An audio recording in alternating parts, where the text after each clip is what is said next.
Welcome to episode 2 of the Grounding and Bounding series. Today we're breaking down the grounding electrode conductors, also known as the GEC. One of the most misunderstood parts of electrical work. After this video, you will know exactly where it goes, how to size it, and how to install rods or plates correctly on the OESC 2024. The GEC is the conductor that connects your service to the earth using grounding electrodes. It does not trip breakers. It stabilizes voltage, reduces lightning impact, and connects your service to the earth reference point. Ground rods 5/8 in diameter are usually 10 feet long, must be fully buried, copper or listed steel.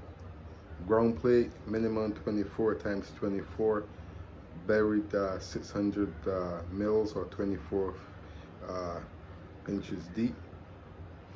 Must be labeled direct burial.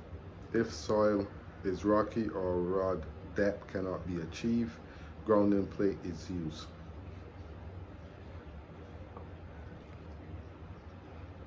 For a 100 amp or 200 amp service, most installs use number 6 copper rod for rods or plates. For 400 amps, many jurisdiction requires number 4. Always check table number 16 in the OESC for the exact sizing.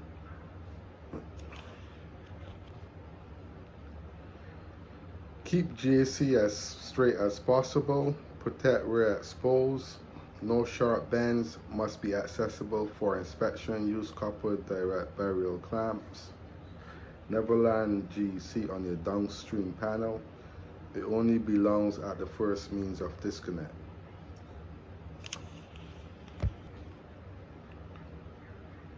Bonding clears faults. Grounding stabilizes voltage. 2 different systems, 1 safe installation. That's your full breakdown of grounding electrode conductors on the OESC 2024. If you want episode 3 on neutral isolation next, drop a comment and let me know. Stay safe, stay grounded. In the OESC, the grounding electrode conductor is covered under Rule 10/700, and its job is simple. It connects service equipment to the earth through an approved electrode. Now under Rule 10-10-106, the code explains why we ground systems. It stabilizes voltage, reduces the effect of lightning, and gives your entire electrical system a reference point to earth.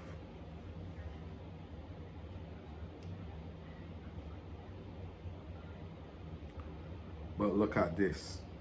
The GEC is not used for tripping breakers.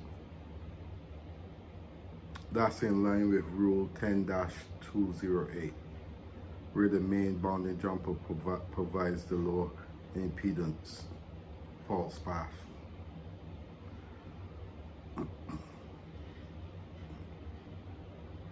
That's why fault current doesn't go down the GEC. It returns on the bonded neutral.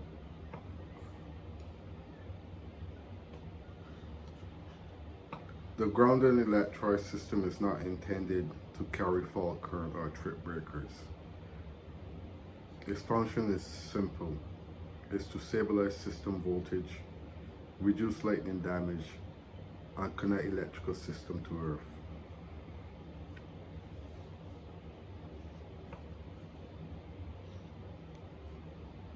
OESC Rule 10-106 System Grounding.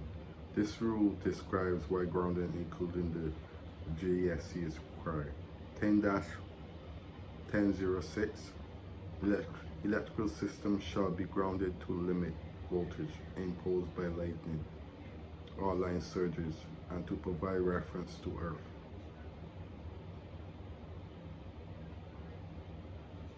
OESC Rule 10-700 Grounding Electrode Conductors. This was rewritten in the 2021 and 2024 edition.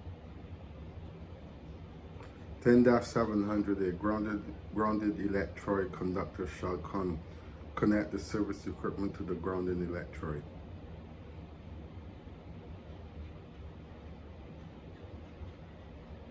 OESC Rule 10-702, what electrodes are allowed. Ground rods, ground plate, concrete encased electrode, structural steel.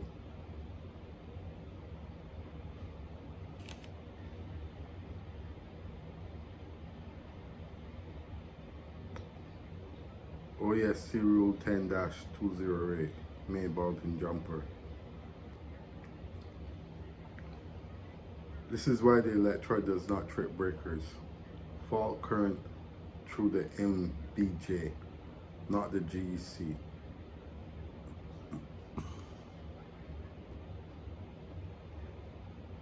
OESC Rule 10-208 and 10-210.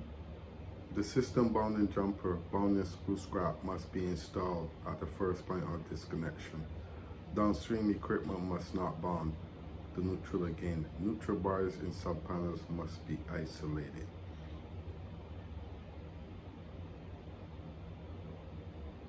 OESC Rule 10-08 requires the neutral to be bounded at the service disconnect only.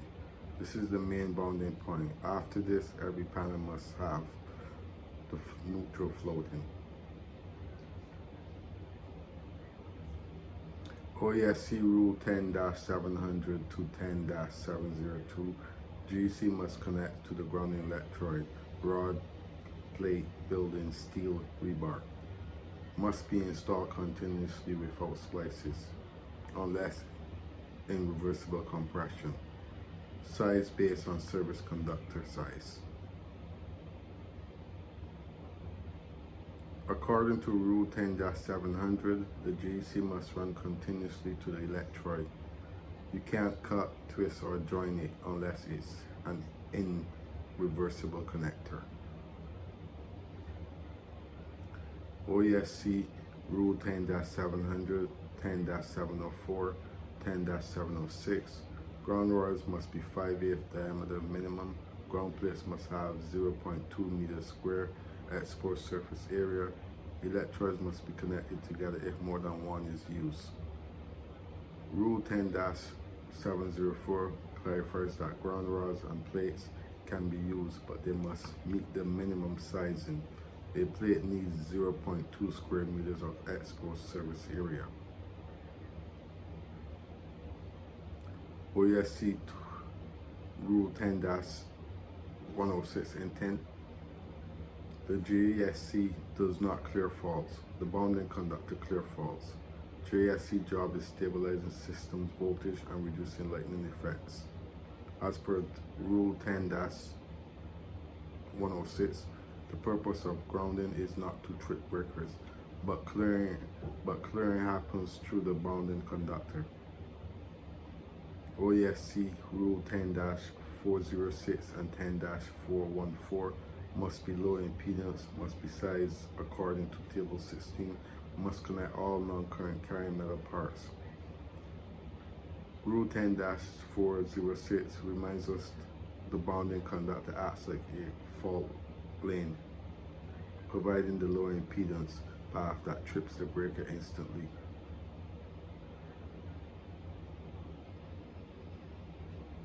OESC Rule 10-208